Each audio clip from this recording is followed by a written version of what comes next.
A number of years ago, I was sitting at my desk in the happiest place in the world when my phone rang. And on the other end of the line was a journalist from Florida Trend Business Magazine. And whenever you work at Disney, Mickey Mouse rule number one is that you never talk to the media. Well, somebody spiked my coffee that day, and I decided to do the interview with the gentleman, and he asked me, Simon, where do you see yourself 10 to 15 years from now? And let's go to that first slide. I said, I see myself as the president and CEO of the Walt Disney World Resort, and eventually the chairman and CEO of the Walt Disney Company. Well, needless to say, this article comes out, page 12, Florida Trend Business Magazine, and that day you can see bodies being thrown from the top of the corporate office. And my boss called me in the office, and he was like, dude, what were you thinking when you did this interview? I said, Larry, I work at this company whose motto is, if your heart is in your dreams, no request is too extreme. For when you wish upon a star, it makes no difference who you are. But obviously it does here. So, oh my goodness. So realizing I had committed the ultimate professional sin called a CLM. Everyone say CLM. CLM. Career limitation move. And I realized the reality is I wasn't passionate about becoming the #1 guy at Disney. I was simply trying to start an internal political campaign to get the next executive promotion. So I thought if I did the interview, all the powers to be would say, here's Simon, we're a multicultural, diverse thinking company, let's hook a brother up.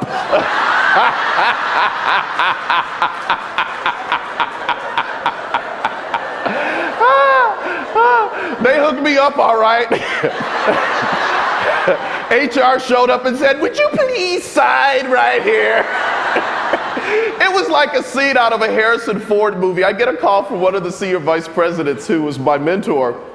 And he said, I see you're in a little hot water. Do you need me to cash in a chip for you? And I said, no, I'll be fine. And what's interesting, it was probably the greatest professional mistake I have ever made in my life. Have any of you ever made a mistake before?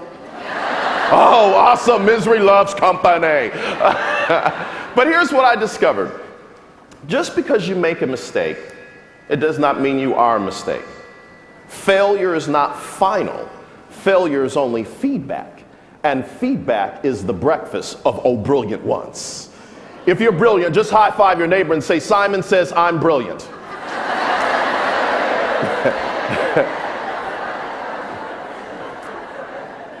So today, we are going to learn how to kick it up a notch, thus releasing our brilliance. And today, I want to invite you not just to listen to me, but I want you to think with me. And in a moment, we're going to walk through the handout and really start to understand how do we kick it up a notch, how do we release brilliance. And one of the interesting things, if we go to the next slide, a lot of people often ask me, what is the foundation for our discussion today and what we're getting ready to learn? There are 4 professional stages that individuals go through in any profession, from what I've discovered. The first stage is the embryonic stage, 0 to 5 years. How many of you remember your first day, first week, first month with your organization? What was it like, that first day, first week, first month? What was it like?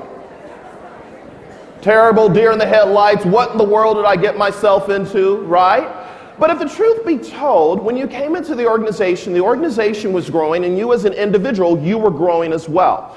Then you move from the embryonic stage to the growth stage. The growth stage is about 6 to 10 years where perhaps you're doing the same role or perhaps you're with a different company, organization is growing. And then what's interesting, you see between the mature and the Y stage. Mature stage is about 11 to 15 years, Y stage is about 16 plus years. Now what's interesting, you'll see that there is a decline in brilliance between the mature and Y stage, or there's a differentiation or a person becomes more innovative. What happens between the mature and Y stage is individuals know where the bodies are buried. They know how to work the political system. They know how to get things done, and most of what they know is not necessarily written down anywhere. It's between their ears. And what's interesting is organizations that engage people in releasing their brilliance, what they'll discover is those individuals find a way to be innovative. So the question is, what is brilliance? Brilliance is your insight, it is your potential, it is your genius. When you are releasing your brilliance and kicking it up a notch, you understand a few things. Brilliance is released in an environment where you are celebrated rather than tolerated. Everybody say, I'll just let that marinate for a moment.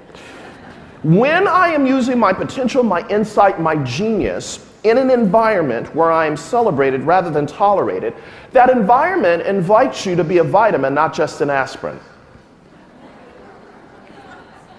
And when I understand how to take my potential, my insight, my genius, my ability, and be a vitamin, not just an aspirin, then every single day that I go to work, I realize that I am not there to make an impression, but I am there to leave an imprint. Now, the next question is, now that I know what brilliance is, why is brilliance important? Brilliance is important because when individuals are not releasing their brilliance, they work hard enough to keep a job and do just enough to keep from getting fired. I know you don't know anyone like that. Just look straight ahead, okay? Here's the other interesting thing. When you're in the zone of brilliance, you become the CEO of You Incorporated. The CEO of You Incorporated. In other words, whoever you work for, they are the parent company. But you, as the CEO of You Incorporated, have decided to merge your talent, your skill, your ability, your gift into this parent company. And this parent company invests in you in the form of a paycheck, benefits, retirement plan. And as they invest in you, as you know, on Wall Street, when they are analyzing a stock, they will issue a buy, hold, or sell.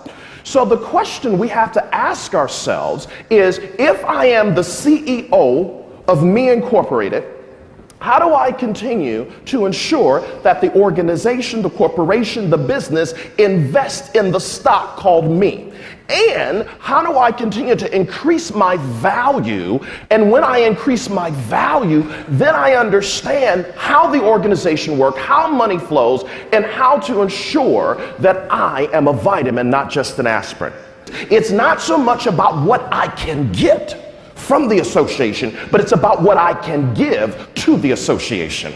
And when I understand how to give,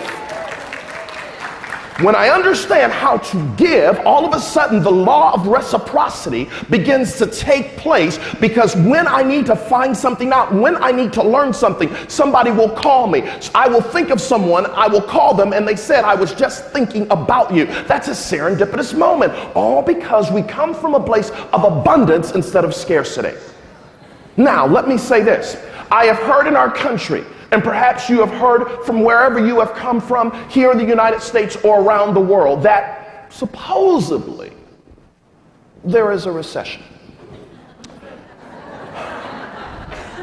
Well, I submit to you that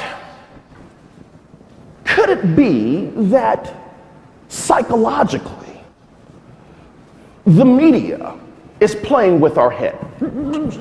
Just the thought. The opinion of the presenter.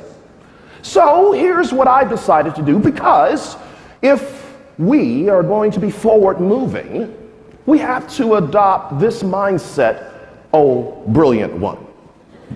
You do know that you're sitting next to oh, brilliant one, right?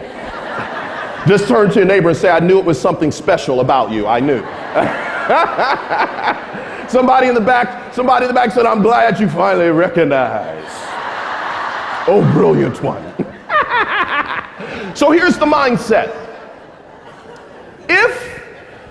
If, being the operative word, if there is a recession, I choose not to participate.